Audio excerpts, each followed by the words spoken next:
नमस्कार, stitch with प्रियामध्ये आपल्या सगळ्यांचं मनापासून स्वागत। एक खूप सुंदर डिझाइन आपण आजच्या व्हिडिओमध्ये बघणार आहोत आणि वटपौर्णिमा स्पेशल तुम्ही ही डिझाइन नक्कीच बनवून घेऊ शकता। डिझाइन बघणार आहोत 32 साइजच्या ब्लाउजसाठी।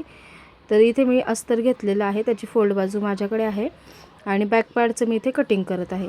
उंची ब्लाउजची तयार आहे 13 इंच, त्याच्यामध्ये 1 इंच ॲड केला, 14 इंचावर उंचीचं मार्किंग करून घेतलं, सरळ लाईन ड्रॉ केली। त्या लाईनवर शोल्डरचं मार्किंग केलं 7 इंच, समांतर अंतरावर 7 इंचावर मार्किंग केलं आणि आर्महोल सुद्धा घेतलेला आहे 7 इंच। या दोन्ही लाईन ड्रॉ करून घेतल्या।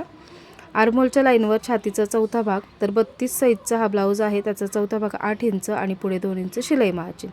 खाली कमरेचा चौथा भाग, कंबर आहे 26 इंच, त्याचा चौथा भाग 6.5 इंच, पुढे 2 इंच शिलाई मार्जिन आणि 1 इंच बॅकच्या टक्ससाठी।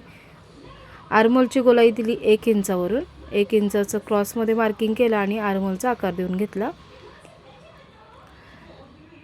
गळा रुंदी घेतलेली आहे 3.5 इंच, 3.5 इंचाचं मार्किंग केलं आणि छोटा हा नेक घेतलाय 3.5 इंच, त्याचं पण 3.5 इंचाचं मार्किंग केलं, बॉक्स ड्रॉ केला आणि त्याच्यात गळ्याचा आकार देऊन घेतला। केलेल्या मार्किंग प्रमाणे हे पहिल्यांदा कटिंग करून घेतलं।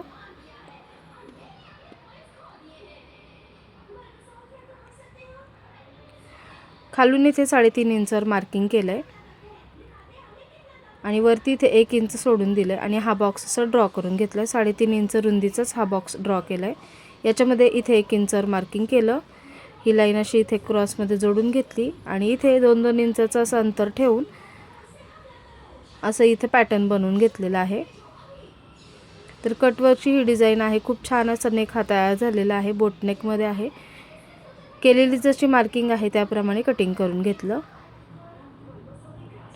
इथे कटिंग व्यवस्थित एकसारखं व्हावं त्यासाठी मी इथे 1.5 इंचाचं आतून पहिल्यांदा एक मार्किंग करून घेतलंय आणि त्या मार्किंगवरच कट करून घेणार आहे। जसं मार्किंग केलंय त्याप्रमाणेच मी इथे कट करून घेतले। सध्या ही डिझाइन खूप ट्रेंडिंगमध्ये आहे, कटवर्क डिझाइन खूप चाललेले आहेत। तर असं हे आपलं अस्तरचं कटिंग झालेलं आहे। आता मेन फॅब्रिक घेतले, खाली सरळ ठेवलंय, त्याच्यावर अस्तरचं कापड ठेवलंय आणि पिना लावून घेतल्यात। जसं आपण डिझाइन कट करून घेतलेलं आहे त्याप्रमाणे एक पेरचं मार्जिन ठेवून इथं स्टिच करून घ्यायचं आहे। गळ्याचा आकार जसा आहे त्याप्रमाणे स्टिचिंग करण्यासाठी जी शिलाई आहे ती 1 नंबरपेक्षा सुद्धा कमी ठेवायची आहे। बारीक शिलाई असेल त्यामुळे आपले आकार खूप छान येतात आणि परफेक्ट फिनिशिंगमध्ये हे आकार तयार होतात आणि कॉर्नरसुद्धा छान बाहेर निघतात।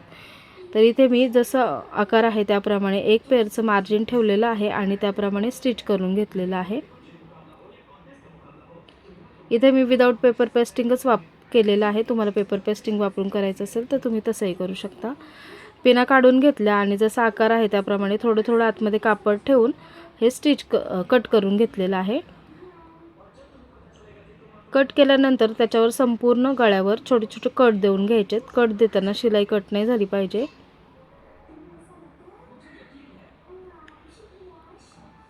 संपूर्ण कट देऊन घेतले। आता हे मी आतमध्ये फोल्ड करून घेतलं। तर एखाद्या टोकदार वस्तूने हे कॉर्नर आहेत ते व्यवस्थित बाहेर काढून घ्यायचे आणि बारीक शिलाई दिल्यामुळे कॉर्नर आहेत ते व्यवस्थित छान बाहेर निघतात। आता याच्यावरच एकदम बारीकच मी दाब शिलाई सुद्धा देऊन घेतलेली आहे। इथे मी लेस वगैरे यूज केलेले नाहीये, तुम्हाला हवी असेल तर तुम्ही लेस किंवा पाइपिंग वगैरे सुद्धा यूज करू शकता। तर जसा आकार आहे त्याप्रमाणेच इथे मी दाब शिलाई देऊन घेतलेली आहे अगदी कडेने। आता अस्तर आणि मेन फॅब्रिक सगळीकडून जोडून घ्यायचं आहे। इथे मी 5 नंबरची शिलाई दिलेली आहे। जसा आकार आहे त्याप्रमाणे व्यवस्थित स्टिच करून घेतलं। आता एक्स्ट्राचं जे मेन फॅब्रिक आहे ते कट करून घ्यायचंय।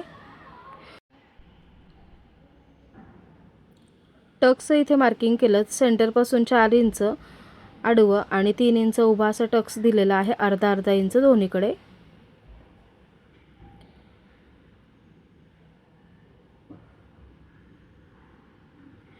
आता 2 इंचाची पट्टी घेतली आणि खाली कमरेच्या बाजूने ही पट्टी लावून घेतलेली आहे।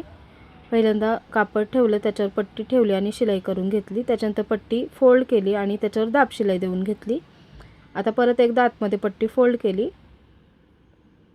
आणि त्याच्या कडेने स्टिच करून घेतलं आणि परत एकदा फायनल आतमध्ये फोल्ड केली। ही शिलाई मोठी द्यायची म्हणजे हात शिलाई केल्यानंतर ती काढता येते। आता गळ्याच्या साईडला मी तिरकी पट्टी लावून घेतलेली आहे, 1 इंचाची तिरकी पट्टी घेतलेली आहे आणि ती गळ्याच्या वरून इथे लावून घेतली. इथे शूट नाही झालं थोडंसं, तर इथे मी अशा प्रकारे ही लावून घेतली आणि आतमध्ये फोल्ड केलेली आहे. बघू शकता इथे दाखवले त्याप्रमाणे आतमध्ये फोल्ड करून घ्यायची. मग पाहिजे असेल तर आपण हातशिलाई पण करू शकतो इथे. तर अशीच मी हाताने इथे फोल्ड करून घेतलेली आहे वरची पट्टी. आणि जो गळा आहे त्याचे जे कॉर्नर्स आहेत त्याच्यावर छान असे छोटे छोटे बीड्स लावून घेतलेले आहेत लटकनसारखे. त्याच्यामुळे ह्या गळ्याला खूप सुंदर असं लुक आलेला आहे. तुम्हाला ही ब्लाऊज डिझाईन कशी वाटली कमेंटमध्ये नक्की सांगा. व्हिडिओ आवडला तर लाईक करा आणि असेच नवीन आणि यूजफुल व्हिडिओ पाहण्यासाठी चॅनलला सबस्क्राईब करा. याच्या आधीसुद्धा चॅनलवर भरपूर व्हिडिओ अपलोड आहेत शिलाईच्या रिलेटेड, तर ते व्हिडिओसुद्धा तुम्ही चॅनलला व्हिजिट करून बघू शकता. धन्यवाद.